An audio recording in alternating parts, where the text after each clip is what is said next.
我叫张艳文，我的家乡是中国上海，现在我是在尼泊尔的博卡拉经营民宿。我们还是比较简单的家庭式的这种经营方式，有2位清洁的阿姨，然后1位厨师负责早餐，还有1位前台，就是4名员工。Did you always contact us 呀Oh yeah. 哎呦，有心理。我的老公是尼泊尔人，我们是有1个女儿1个儿子。因为我本身是独生子女，然后我妈妈又过世了，所以只有我爸爸1个人。那我就把我的爸爸也一起带到了博卡拉，所以我们现在已经在博卡拉生活了9年多了。博卡拉的生活是相对很休闲，所以一般来说的话，就早上从起床到10点左右是比较忙碌一点的，可能就是要安排一些客人的徒步的事宜。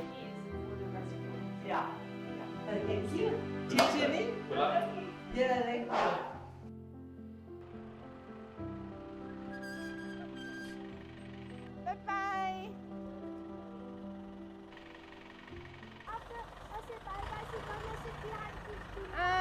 拜拜。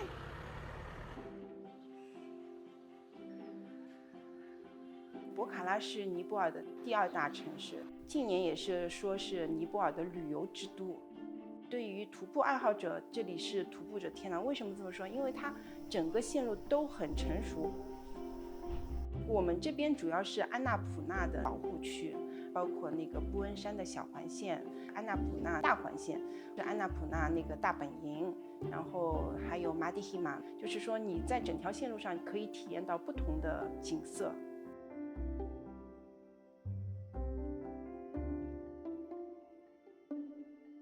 我是08年的时候来尼泊尔徒步的，那个时候其实徒步还不是那么流行，还没有很多人。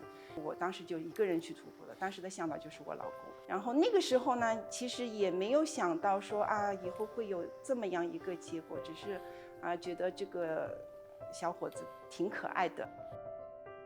我本身是学数理统计的，那我毕业之后是因为进入保险公司之后，我那个部门是精算部，那我就又开始考精算，花了7年的时间，把那个北美精算师考出来，同时也考了一个北美的那个 CFA。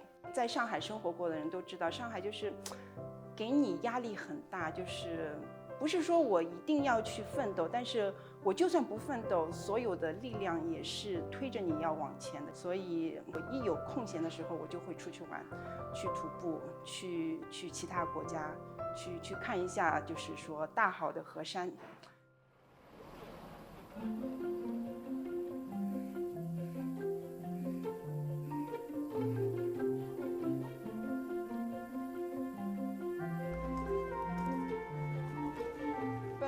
Next time, maybe you try a little bit more. Maybe you can do even better. 后面很多事情，就是说，包括我妈妈被诊断出来有淋巴瘤，2年之后又过世了，所以说导致我的想法有了变化，就觉得也不一定要追求所谓的别人眼里的幸福，你自己怎么样觉得开心就可以了。所以当时就找工作找到了新加坡的一个保险公司，也是在那边做保险精算。Write nicely. 好好写字，晓得吧？我们后面是在新加坡结婚，包括我的第1个女儿也是在新加坡出生的。新加坡工作也是非常紧张的，我基本上没有时间陪伴我的小朋友。也是我爱人就是说，我觉得我每天看上去都很不开心。我们最后说啊，那还是回尼泊尔吧。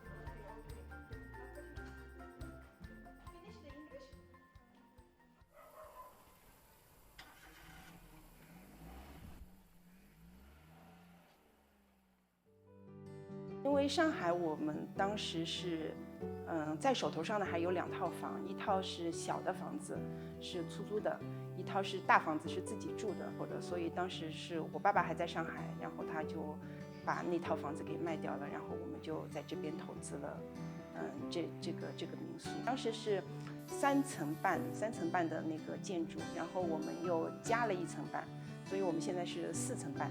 又花了1年的时间，我老公的弟弟在这边帮忙设计，然后重新装修，格局重新打造，然后就把整个民宿给建起来了。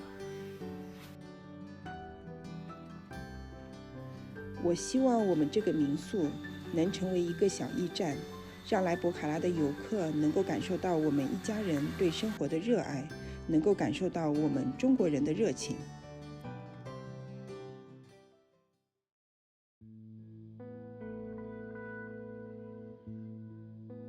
前30几年，就是我觉得我还是挺努力的，那我觉得可能后面我就是更向往一种比较放松、比较自由的一个生活。我爸爸已经80岁了，他现在身体也很好，然后我也是希望就是爸爸能够长命百岁，身体健康。那我们也是可以有机会带他一起再去其他的地方再看看。那如果以后小朋友去读大学了，那我们如果自由的话，那有可能我们自己的一个想法可能会想要去周游全球吧。